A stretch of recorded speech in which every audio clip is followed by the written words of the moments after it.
Sejam todos bem-vindos. Vamos conversar a respeito da vida de José. Te louvamos, te agradecemos pela tua bênção. Obrigado, Senhor, por tudo que tu és, pelo teu Espírito Santo conosco, porque temos visto, Senhor, que tu estás trabalhando a cada momento através desta live, chegando em vários e vários lugares, e que nós estamos contemplando, Senhor, as maravilhas que tu tens feito, os testemunhos que nos são dados dos teus irmãos. Nós te louvamos, te agradecemos em nome de Jesus. Meus irmãos, entender agora essa questão de suma importância. Veja só, quando Jacó sai da sua parentela, abandona tudo, é diferente de quando Abraão saiu da sua parentela e também abandonou tudo. Note que no texto lá com Abraão, Deus permite que Abraão leve com ele a sua herança, o seu gado, os seus servos, suas servas. Mas agora, por causa da mentira de Jacó, e por causa do comportamento de Jacó, por causa das coisas que aconteciam, Jacó deixa a herança, quem vai herdar a herança é Esaú, e Jacó vai fazer sua própria herança do suor do seu rosto, com o poder das suas próprias mãos para o trabalho, e Deus vai honrar o seu trabalho, e nós falamos sobre isso na live anterior, sobre as questões a questão ligada às varas que ele usou. Então, essa pastora Tânia está chegando, Guiomar também está chegando, Suzane, muito obrigado a todos que estão chegando. Então agora o que vai acontecer? Deus vai trabalhar com Jacó, Jacó vai enriquecer. Entretanto, aquele mesmo comportamento que ele aprendeu de ser super protegido pela mãe e ser desprezado pelo pai, ele vai acabar copiando isso. Então veja, quando eu digo que é uma maldição hereditária, não é que o indivíduo esteja cometendo adultério porque o pai adulterou, isso também é uma maldição hereditária. Não é porque o indivíduo é assaltante porque o pai foi assaltante, e isso também é uma maldição hereditária. O indivíduo é viciado porque o pai foi viciado.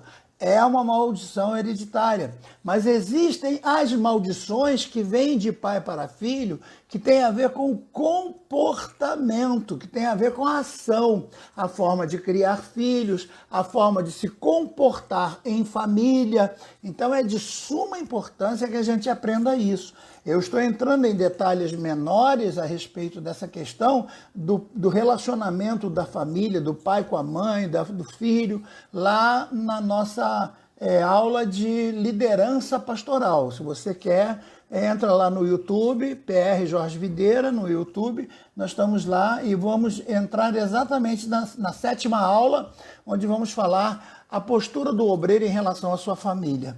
É importante demais, porque às vezes a gente aceita Jesus, a gente larga o vício, a gente larga um monte de coisas erradas, a gente vem para a casa de Deus, mas dentro de casa a gente não perde certas coisas que nós herdamos dos nossos pais, na forma de lidar com os filhos, na forma de tratar os filhos. E, infelizmente, o Jacó deixou a herança da riqueza do pai para lá, deixou todas as questões daquela maldição que só dava confusão, só dava briga, Jacó deixou para lá.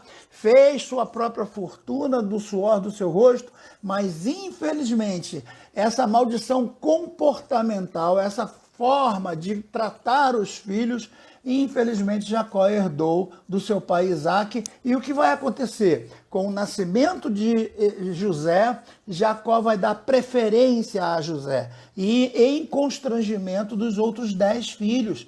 Caramba, Rubens já tinha idade para ser pai de José quando José nasce. Tudo indica que Rubens era 20 e poucos anos mais velho do que José. Então ele já teria idade para ser pai de José. E, no entanto, é José que vai tomar conta de Rubens. Quando José tem 17 anos, o Rubens já está com quanto? Se ele tem 21 anos a mais, não é verdade? Então, perceba que no contexto fica feio um homem de 40 e tantos anos sendo liderado por um menino de 17. O Jacó não teve essa compostura de dar a legitimidade do respeito necessário que os filhos precisavam ter e a mesma forma de carinho e de amor para com um filho e com o outro filho. O que vai acontecer? Jacó vai super apadrinhar o José, vai tratar José como se fosse o único filho verdadeiro e os outros eles vão fazer lá, ele vai deixar que trabalhem como se fossem apenas seus escravos, seus servos, seus empregados naturais. Ele seja destacado através de uma túnica especial que ele vai mandar fazer, de colorida, e naquela época só usava cores, só usava o colorido quem tinha condições financeiras elevadas. Então as roupas coloridas determinavam a faixa de graduação no sentido de riqueza ou não, né? Então, os mais pobres se vestiam de roupas de linho surrado, chamadas roupas de saco, muitas vezes eram usados aqueles tecidos mais furrecas para poder fazer as roupas das pessoas, e não era aquela coisa do linho fino, das coisas coloridas, bonitas, né?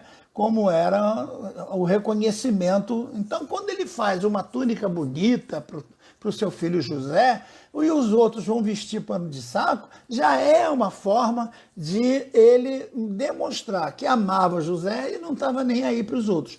Em detrimento a isso, o que vai acontecer? Em contrapartida, os outros irmãos de José vão todos odiar José.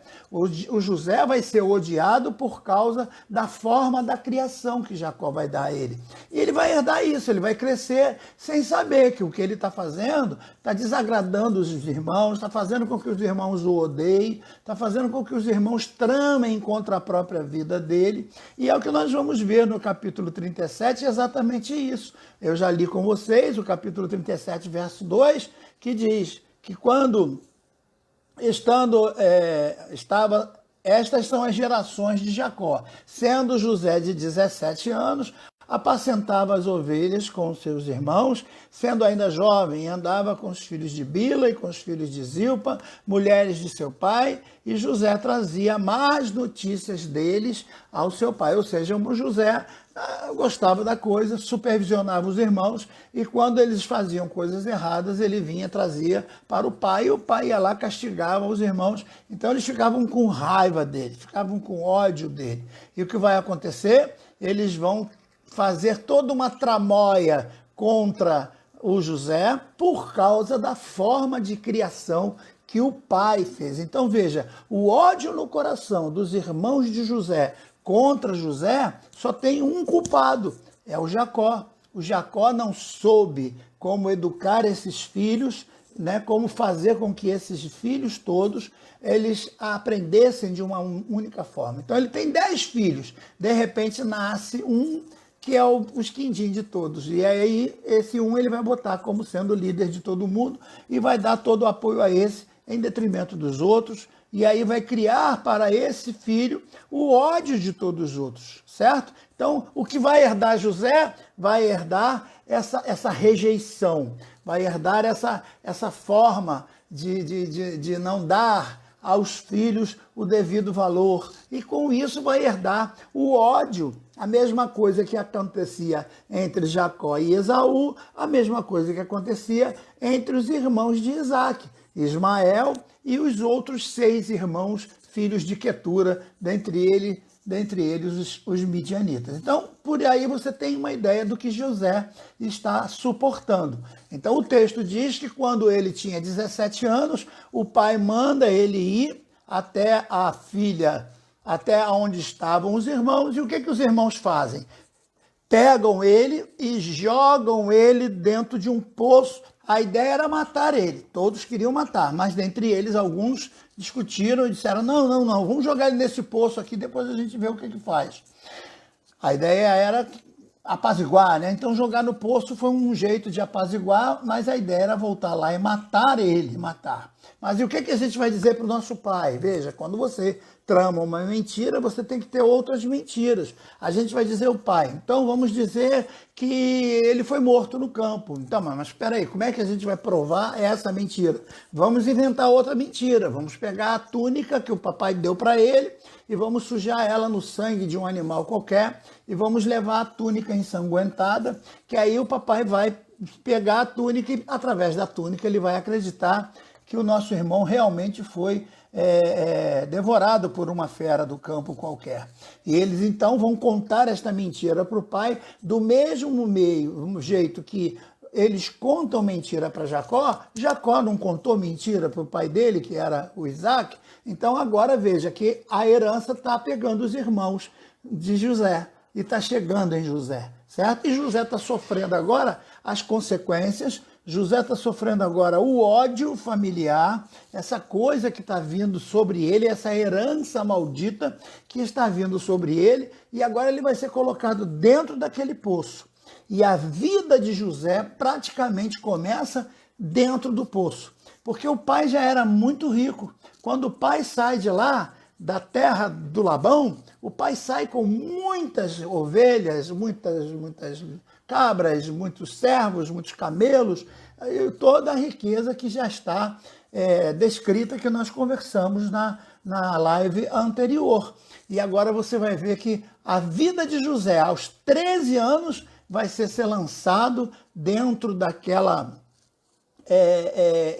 daquele poço. E dentro de um poço, como é que a gente acha que chegou ao limite? Quando você está dentro de um poço, você olha para o lado, só tem poço. Olha para o chão, tem lama nos pés, né? A única coisa que você pode fazer é olhar para cima e esperar que do alto venha o socorro. Que nem o salmista diz, né? Elevo meus olhos para os montes, de onde me virá o socorro? O meu socorro vem do Senhor, que fez os céus e a terra. Então, naquele momento, o fundo do poço para José seria para todos nós, quem sabe, o final de todas as coisas. Estamos derrotados, estamos no fundo do poço, não dá para descer mais baixo do que isso, não dá para ser mais derrotado do que isso. As únicas pessoas em quem eu poderia confiar são exatamente as que estão me traindo, as que estão me vendendo, estão querendo me matar, e eu não sei mais o que vai acontecer da minha vida. E é o que acontece. Aí o que acontece? Os irmãos deles, mesmo entrando em acordo, resolvem vendê-lo para uma caravana de midianitas que eram seus primos. E ele é comprado então e é levado para ser vendido como escravo e vai acabar então na fazenda de um homem chamado Potifar, que vai comprá-lo na feira de escravos, e ele vai ser vendido então para Potifar como escravo. E o que vai acontecer? No capítulo, já estávamos no 37, né? Falando sobre esse contexto de José. E agora vamos para o 39. No 39 você vai ver que José vai começar a trabalhar com essa fazenda e tudo que José colocava à mão era abençoado. Tudo que José fazia dava certo. E tudo que José fazia, fazia com o coração, fazia com dedicação. Ele não ficava com raiva, quebrando as coisas, chutando tudo, como a gente vê alguns comportamentos hoje de muitas crianças, às vezes, que quando a mãe não faz aquilo que ele queria, ele sai chutando, sai quebrando, sai derrubando, sai batendo, sai empurrando, sai...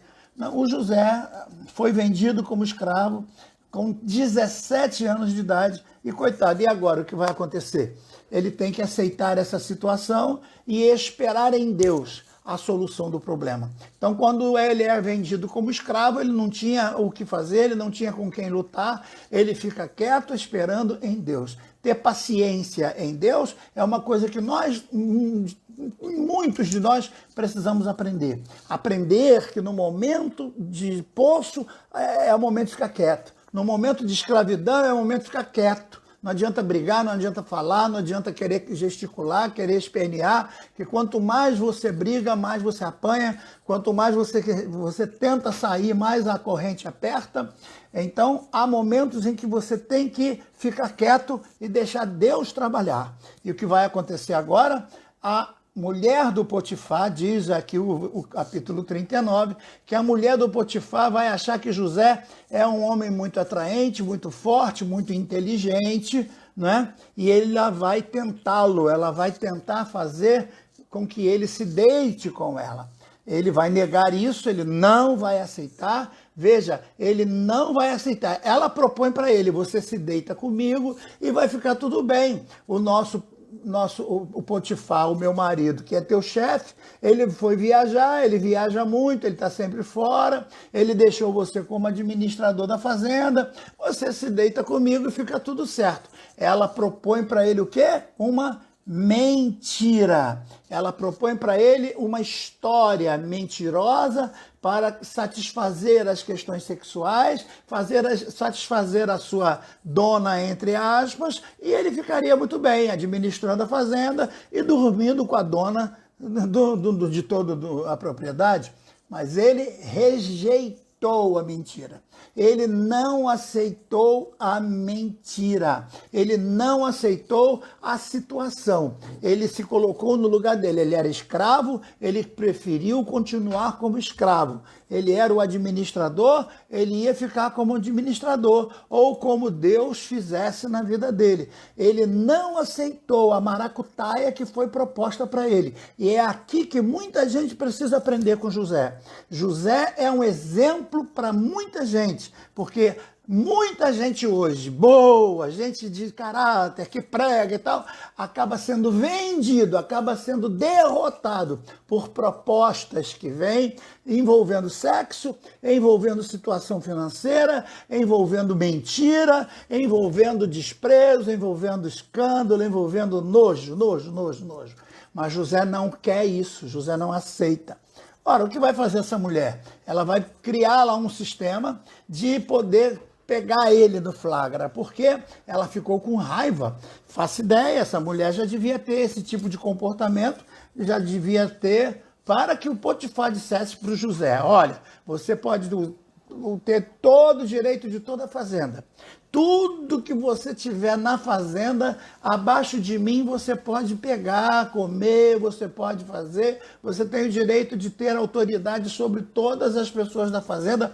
A única pessoa que você não pode tocar é na minha esposa. Ora, para Potifar falar isso para o José, é porque já existia lá uma pulguinha, sabe? Aquelas pulguinhas que às vezes fica atrás da orelha, determinando e falando coisas.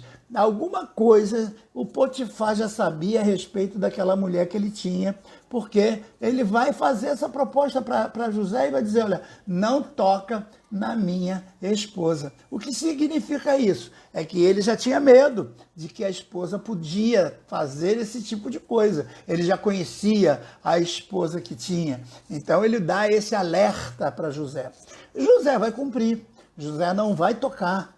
Mas ela vai aprontar um ardil, como o texto diz, e o que vai acontecer? Infelizmente, ela vai chamar ele lá, dando um grito, como se estivesse acontecendo alguma coisa. Ele corre e entra nos aposentos dela, e ela aí agarra ele de qualquer jeito, e naquela tentativa de fugir, ele acaba largando a túnica, ele larga para trás o sobretudo que era muito comum usar por causa do frio, e ele larga aquilo na mão dela e vai embora. E agora, quando o Potifar chega, ela inventa a mentira, dizendo: olha, viu, ele tentou me agarrar e eu agarrei ele fugiu, tem aqui a prova é a roupa dele que está comigo.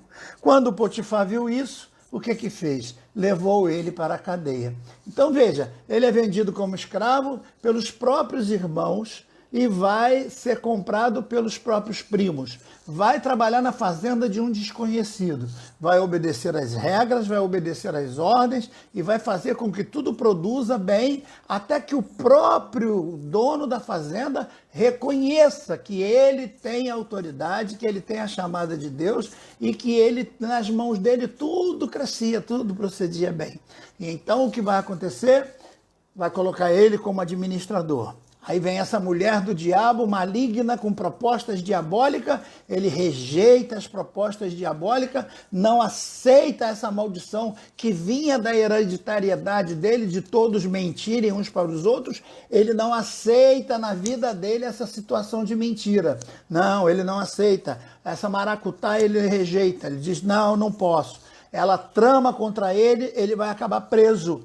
E o que vai acontecer, mesmo ele sendo preso, mesmo lá na cadeia, ele fica bem quietinho, mas começa a trabalhar na cadeia de tal forma que as suas ações começam a chamar a atenção do próprio carcereiro. E o capítulo 39 termina dizendo que o carcereiro mor entregou na mão de José todos os presos que estavam na casa do cárcere e ele ordenava tudo o que fazia ali. O carcereiro mor não teve cuidado de nenhuma coisa que estava na mão dele, porquanto o Senhor estava com ele e tudo que José fazia, o Senhor fazia prosperar. Então agora, de um escravo qualquer preso na cadeia, ele passa a ser uma espécie de gerente lá da cadeia e vai administrar, não sei como é que uma pessoa administra uma cadeia, né? Sei lá,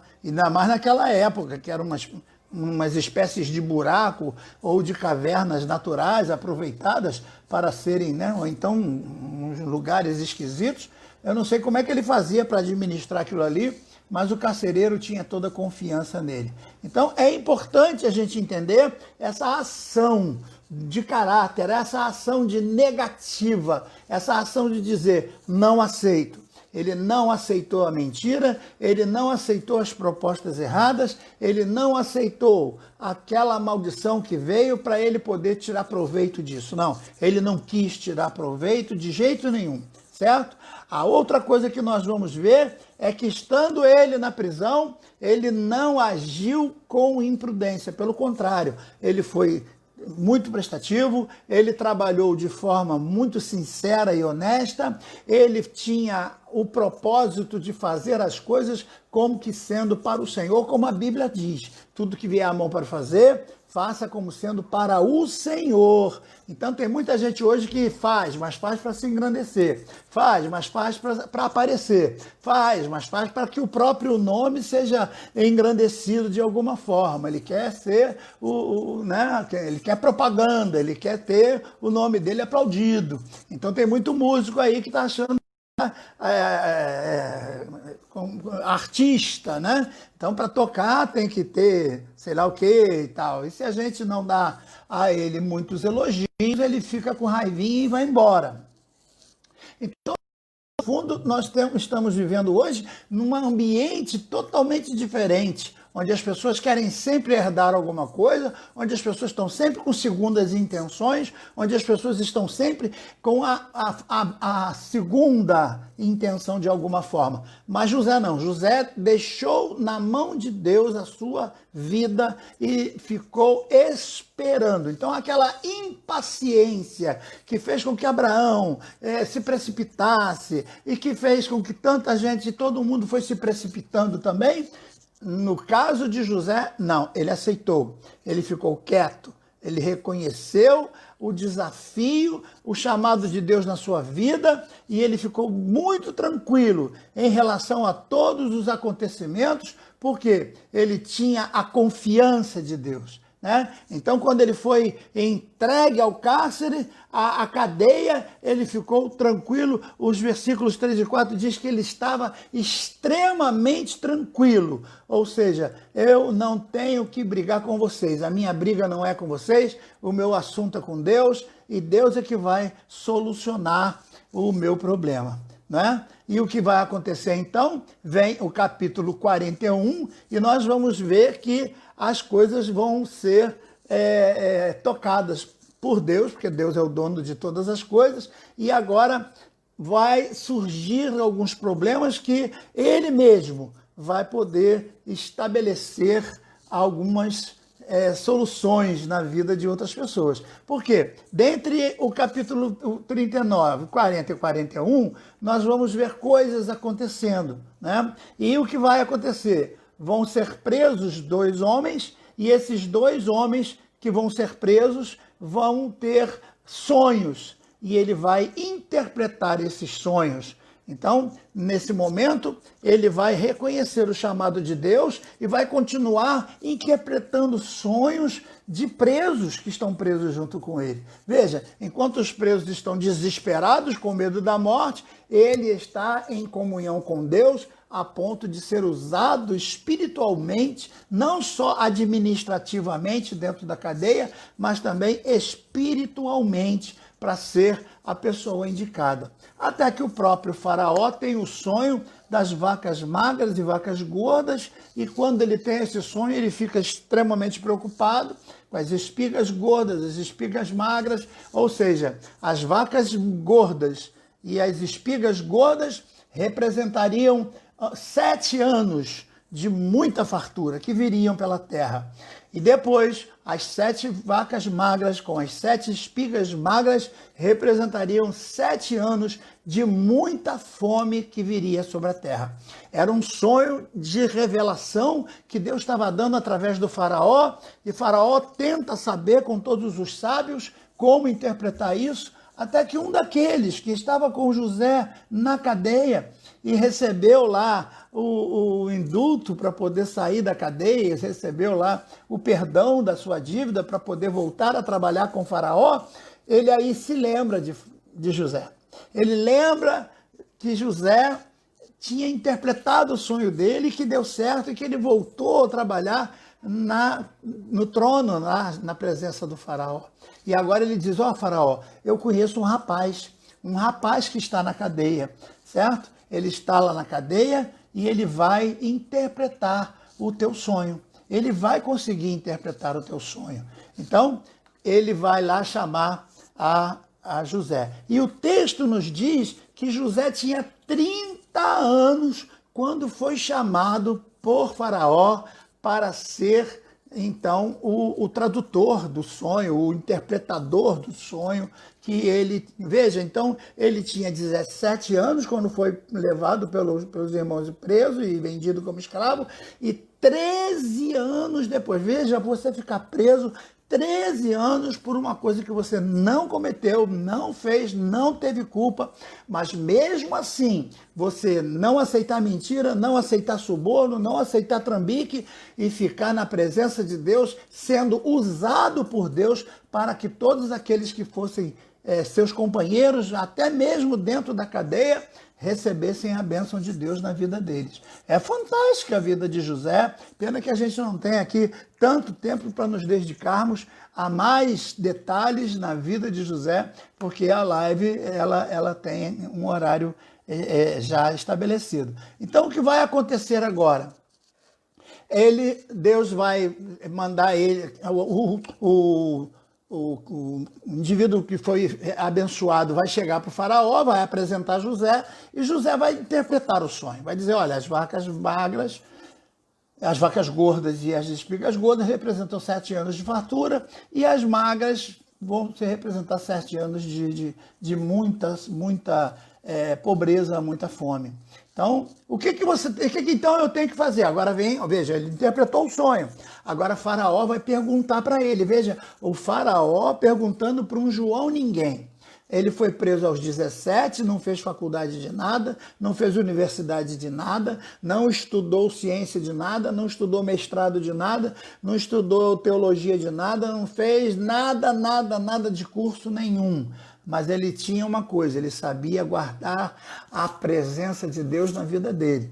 Ele conhecia aquele Deus a quem ele servia e ele sabia que Deus, uma vez que está em você, ele não te abandona jamais. E quando José abria a boca para falar em nome de Deus. É fantástico isso. E agora ele vai chegar para o faraó e vai dizer, olha, você precisa achar uma pessoa que seja inteligente, que seja extremamente fiel, completamente cheia de bom caratismo, ou seja, que seja íntegro, que seja honesto, para administrar esses 7 anos de vacas gordas, separando a parte que sobeja uma parte do que vai vir nessas vacas gordas vai ter que ser separado, guardado em armazéns especiais, para quando as vacas magras chegarem, o Senhor possa então usar desse material que foi guardado,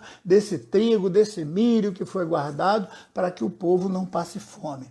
E foi exatamente o que Faraó pensou. Ele olhou e disse, poxa vida, tem que ser um camarada íntegro, tem que ser um camarada de caráter, tem que ser um camarada que não goste da mentira, tem que ser um camarada que tenha capacidade de administrar, tem que ser um camarada que tenha Deus no coração. Então não há outra pessoa.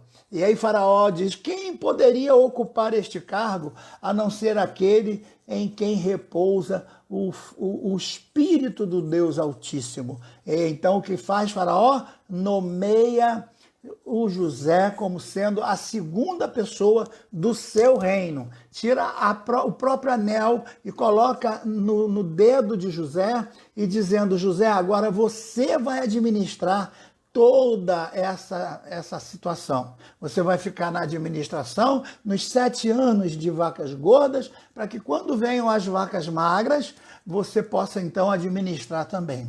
E agora o que vai acontecer? Com 30 anos, José vai ser levado à presença de Faraó. Vem os 7 anos das vacas gordas, 37 anos, né? Portanto, 20 anos sem ver o pai, 20 anos longe da mãe, 21 anos longe de tudo. A mãe morre e ele nem está perto para saber se a mãe morreu, como é que foi a morte da mãe, ele não sabe de nada, certo? E o que vai acontecer? Vem agora o período das vacas magras. Quando vem o período das vacas magras, lá onde Jacó estava com os seus filhos, a fome chegou.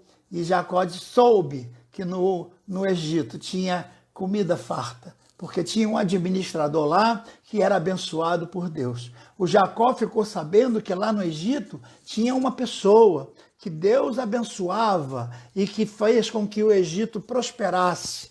E o Egito agora estava vendendo alimento para o resto das nações. Então vinham caravanas de longe para comprar alimento no Egito, porque o que José armazenou não só sustentava os egípcios, como também tinha suficiente para ser vendido para outras nações serem abençoadas também. E agora lá vem os irmãos de José, né? Os 10 cavaleiros do Apocalipse, né? Em vez de 4, são 10, vêm eles ao Egito. E lógico que eles vão chegar na presença lá de José para pedir, porque quem administrava era José, e eles não vão conhecer José. Não tem como. Veja, se você pega um indivíduo, leva lá para o final de Gramacho, onde fica perto da nossa igreja, enterra o camarada num poço por lá e depois vende ele como escravo. E de repente esse indivíduo vai aparecer dentro da Casa Branca, administrando a maior nação do mundo. Você coloca um camarada lá num brejo, lá no final, não sei de onde, e de repente o indivíduo vai aparecer nos Estados Unidos como presidente dos Estados Unidos, hein? Dando ordem em todo mundo. Ninguém vai aceitar, ninguém vai reconhecer. Então aqueles 10 irmãos chegam e dizem, nós viemos comprar comida. Mas José conheceu eles. José conheceu, eram os mesmos peão de sempre, os mesmos trambolhos de sempre, né? E José vestindo aquelas roupas maravilhosas, sentado em cadeira com base de marfim, tomando o seu vinho num copo de ouro, enquanto seus irmãos estavam capengando por lá. Quem deu a fortuna a José? Quem deu copo de ouro para José tomar seu vinho? O Senhor. O Senhor que tira você do fundo de um poço e coloca você na cadeira de destaque que Deus dá. Do nada, Deus faz. Por quê? Porque Deus tem poder para fazer quando você cumpre as regras e você cumpre os conceitos de Deus e você quebra as maldições que vêm para a tua família e influenciar você. Agora poderia ele chegar e dizer, agora vocês estão aqui, peraí, que agora vocês são apenas ratos e eu sou o segundo homem mais importante da terra. Então agora vocês vão pagar. vocês vão ter que sofrer, certo? Não se sabe quanto tempo de vacas magras tenha se passado, mas daqui que eles saíssem de lá, de caravana, vamos colocar aí 2 anos. Então veja, aos 13 anos José é vendido, aos 30 anos José revela o sonho de Faraó e é colocado como administrador, aos 37 anos acabam as vacas gordas e agora começam as magras. Tudo indica que José já tinha mais ou menos 40 anos quando chegam os seus irmãos. Ora, o Rubens já devia estar com 60 e poucos, né? Para poder... ele não tinha como conhecer. Ele poderia dizer, pronto, agora é minha vez. Agora eu vou pegar todo mundo e vou botar como escravo. Eu vou mandar dar uma surra de correio em todo mundo, vou enfiar em cima de um poço e vou pagar o mal com o mal. Não é? Não, não foi nada disso que ele fez. O que José faz? Ele não admite que essa prática de pagar o mal com o mal, de pagar ódio com o ódio, passe para a vida dele. Ele não admite que esse tipo de comportamento que veio da família dele e fez com que ele tanto sofresse, passe para a família dele, para os filhos dele. Ele trava isso nele. Ele suga tudo para ele sofre todos esses anos calado, mas ele não profere nenhuma palavra de maldição contra os irmãos, pelo contrário. Ele procura, vocês ainda têm pai vivo? O pai de vocês estão vivo? O irmãozinho de vocês, como é que ele está e tal? E o pessoal deve ter ficado pensando, pô, esse camarada está maluco, a gente veio aqui comprar comida e ele quer saber a respeito do nosso pai, quer saber da nossa mãe, da nossa família, do nosso irmão, então só pode estar doido. Pois é. E então o que vai acontecer? Para afindar da história, nós vamos perceber que José não vai dar maldição a essas pessoas. Ele vai pegar o dinheiro de cada um, vai botar de novo no saco, só que vai pegar o seu copo, vai colocar no copo, na bolsa Não, vai querer saber quem é o Benjamim. Onde é que está o Benjamim? Eu quero saber do meu irmão, que era filho da mesma mãe, né? E vai tramar aquela questão do copo dentro do coisa para que traga o Benjamim. No final, ele vai dar uma boa terra, chamada Gósen, que era uma das melhores terras do Egito, para que Jacó venha e com todos os seus irmãos possam morar nessa cidade, transformar aquilo numa cidade.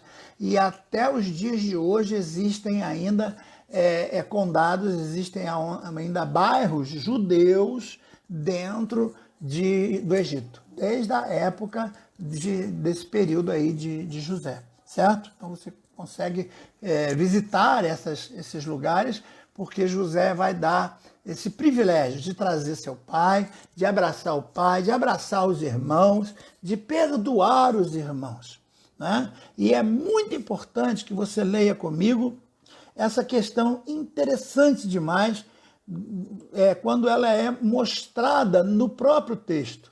Quando o próprio texto mostra para a gente a verdade desses acontecimentos. Repare, por exemplo, no capítulo 41 de Gênesis, os 2 versículos 51 e 52. 41 de Gênesis, 51 e 52. Olha que coisa fantástica ele vai dizer. No 51.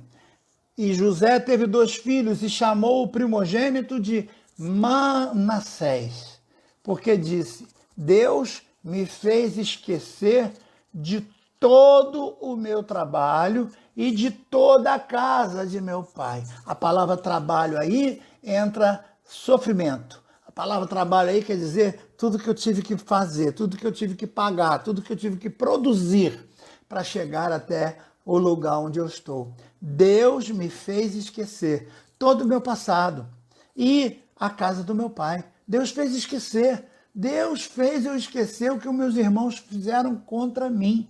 É fantástico, não é? Deus fez eu esquecer. Eu não quero mais saber. Não vou pagar mal com mal. Eu não vou pagar com a mesma moeda. Eu não vou dar a eles ódio pelo ódio que eles me deram. Como é que se quebra uma maldição de ódio? perdoando, esquecendo, dizendo, olha, eu não quero mais lembrar dessa situação, eu não quero mais tocar nesse assunto, esse assunto está acabado, chega, eu agora quero viver uma nova vida. E você vai deixar a herança para lá. Veja que José não vai herdar uma cabra de Jacó, assim como Jacó não conseguiu herdar uma cabra daquelas do seu pai Isaac. É assim que as coisas acontecem, porque as brigas são por causa das coisas materiais. Mas quando você entende que o fim de um buraco de um poço não é o fim, quando você entende que deitado numa pedra, como Jacó entendeu, não era o fim, era o início. Estar deitado naquela pedra, no frio, no relento, para Jacó foi o começo. E agora, estar no fundo de um poço para José é o começo. Não é o fim, é o começo. E ele vai esperar. Ele vai esperar 20 anos para ver o pai.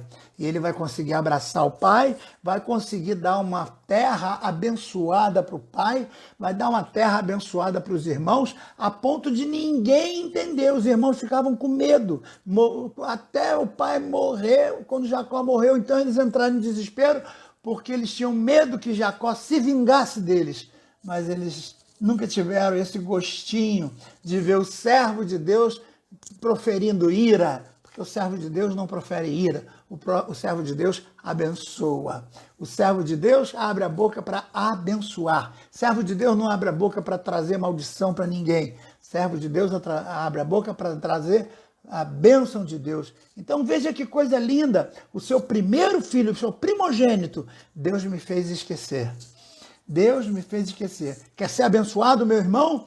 Esqueça tudo que aconteceu até hoje. Esqueça tudo que você passou até hoje. Esqueça todos os que te fizeram mal. Esqueça todos da tua família que te fizeram sofrer. Esqueça tudo que você teve que passar até agora. Esquece tudo. Esquece tudo. Manassés. Abra a tua boca e diga comigo. Manassés. Escreva aí. Você que está aí com o dedo de digitar, escreva Manassés. Eu vou começar do zero. Eu vou começar do nada. Deus me fez esquecer. Eu não preciso de um centavo da família, eu não preciso de nada da família. Deus vai me colocar no lugar que Ele tem para me colocar, e vai ser um lugar de bênção, um lugar de honra, para que todos saibam que José foi um homem íntegro, que foi um homem que foi atacado pelos irmãos, foi um homem que foi acusado mentirosamente, mas conseguiu dar a volta por cima. E é exatamente por isso que no versículo 52, ele vai dar o segundo nome ao segundo filho, que quer dizer Efraim. Então, se o primeiro é Deus me fez esquecer tudo, é perdão, é começo de nova vida, o segundo vai ser Efraim. Então, veja, capítulo 41, versículo 52 diz, e o segundo filho chamou Efraim, porque disse, Deus me fez crescer no momento da minha aflição. No momento da aflição, que ele achava que tudo ia dar errado, que agora não tinha mais jeito, que ele ia morrer mesmo, ia morrer de fome, ia pegar uma doença ali qualquer, um troço qualquer ia acontecer, ele ia morrer de trabalhar naquela fazenda como escravo, ele ia morrer naquela cadeia como preso. Deus reverteu.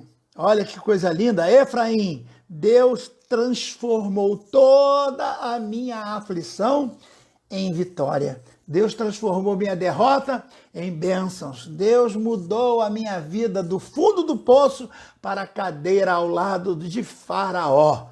Olha que coisa fantástica, que coisa maravilhosa.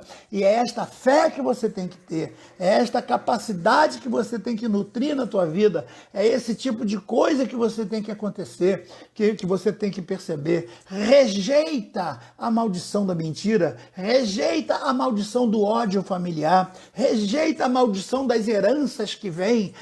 Esquece tudo, esquece quem já te fez alguma coisa, esquece. Ah, mas você, como é que você está? Você fez aquilo, fez aquilo. Muita gente me pergunta sobre problemas pessoais com relação à construção de casa e tudo mais. Eu digo, olha, isso para mim eu já esqueci. Eu não quero mais saber de nada. Isso pertence ao passado.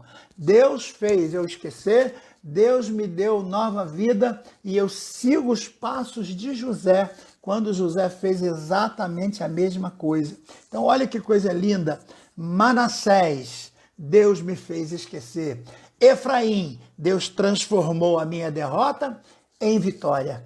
Escreva isso aí, diga comigo. Manassés, Deus me fez esquecer. Perdoar é esquecer. Não tem que ficar lembrando, mas você fez, você falou, mas você... Não, esquece.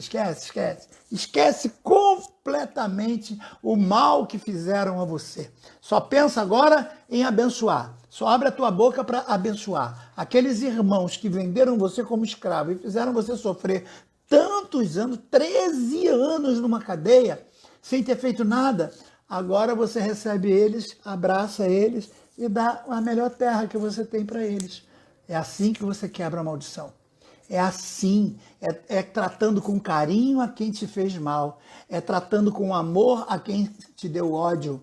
É verdade, é. A jararaca te mordeu. Você não mata a jararaca, você bota ela numa gaiolinha, dá comidinha para ela, você não vai trazer ela para dormir com você, que ela vai te morder de novo. Ela é jararaca, não tem jeito. Mas deixa a jararaca lá no cantinho dela, né? E deixa ela para lá. Mas a cascavel é uma... Pois é, cascavel é cascavel. Deixa a cascavel lá na gaiola dela, ela vai crescer para lá, vai viver para lá. Se você puder, até abençoa, dá lá a condição dela comer, mas você vai viver a tua vida abençoado por Deus, sendo engrandecido por Deus, porque Deus é a tua vitória. Deus é a tua vitória e você tem que crer nisso. E foi exatamente isso que ele fez. Quando ele coloca o nome de Manassés, Deus me fez esquecer. E Efraim, Deus transformou toda a minha derrota em vitória. Ele está revertendo toda a situação de ódio que está sobre a família dele. E aquilo não ia passar para frente. Não, por isso que José vai ter, até na hora da sua morte, o seu caixão vai ser especial. Na hora que os filhos de Israel saem do Egito, ele é levado.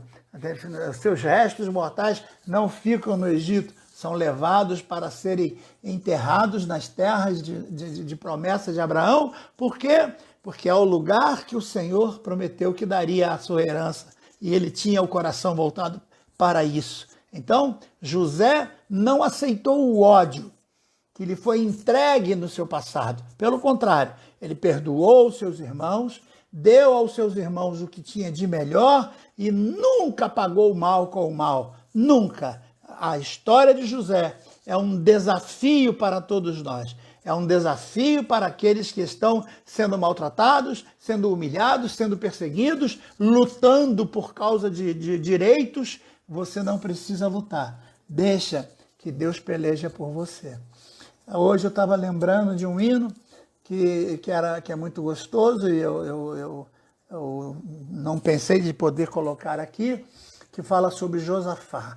Josafá temeu, mas Deus disse: Josafá, nessa peleja você não vai ter que pelejar, porque eu, o Senhor, pelejarei por você, né? Então é muito lindo esse hino. Josafá temeu, né? E entrou num jejum. E Deus disse a ele que ele pudesse confiar. É um hino lindo, que eu não tenho condição de cantar com a voz dessa forma, mas eu posso até mandar pelo WhatsApp para vocês, ou quem sabe até colocar, não sei se tem que ter direitos autorais, mas eu posso pegar do próprio YouTube, né? Eu posso colocar então a própria pessoa do YouTube e vai ser bom, que vai divulgar o trabalho dessa pessoa, né? Então, eu espero que você tenha entendido a palavra de Deus no coração de cada um. Quer quebrar a maldição? Perdoe. Quer quebrar a maldição do ódio? Ame. Mas como é que eu vou fazer isso? Eu sei, é difícil. É muito difícil você devolver amor para quem te dá ódio. É muito difícil você fazer o bem para quem te faz mal. É muito difícil. A tua vontade é meter a mão e esganar tudo. Mas não faça isso. Não faça, pelo contrário. Honre a tua vida diante de Deus, tenha paciência, não seja precipitado. Quais os erros que Abraão cometeu? Mentiu, se precipitou, saiu da presença de Deus, não soube esperar, não teve paciência, não é? Não, Nada disso José vai fazer. José quebra tudo isso e o seu tipo de comportamento vai ser totalmente diferente em nome de Jesus. Amém, queridos? Então, nós vamos terminar agora. E quem está entrando aqui agora é um querido amigo de longas datas, pastor Marcos Tuller, acabou de entrar aqui e deixando aqui um lembrete muito especial que daqui a pouquinho, às 9h30, nós vamos entrar, eu vou entrar na live dele, ele vai abrir uma live aqui mesmo no Facebook, né? E ele vai colocar um tema para a nossa discussão, que é um tema de suma importância. Então, daqui a pouquinho, ele vai entrar na live e vai me convidar para nós conversarmos na live, daqui a pouquinho, às 21h30, a respeito da situação da igreja nesse momento. Então, o tema seria o que podemos esperar do período pós-pandemia em relação a Israel e a igreja. Então, eu convido você vai descansar um pouquinho agora e daqui a meia hora entre na live do pastor Marcos Tuller e nós vamos estar juntos para discutirmos a respeito desse assunto importante. Você que estava comigo desde as 8, nós podemos orar agora agradecendo a Deus. Você que chegou agora também pode orar agradecendo a Deus. Então, se você está passando por luta, confia no Senhor. O fim do poço pode ser o final para muita gente, mas para aquele que tem fé, é o início de tudo. Muitos grandes servos de Deus, muitos deles, começaram sua vida no fundo do poço, sem nada. E do nada, Deus fez tudo, como na criação, né? E nós podemos cantar, no princípio era o Verbo, e o Verbo era Deus, né? E tudo foi feito por Ele. Ele tem o poder de fazer tudo em nossas vidas, na tua vida também. Que Deus assim nos abençoe. Vamos orar, fecha os olhos. Pai amado, te louvamos nessa noite, te agradecemos, te engrandecemos, Senhor, o teu nome, porque sabemos, Senhor, que tu és o Deus da provisão, tu és o Deus da vitória, tu és o Deus da bênção, tu és aquele que está sempre no nosso coração, nos ajudando, nos animando, nos orientando.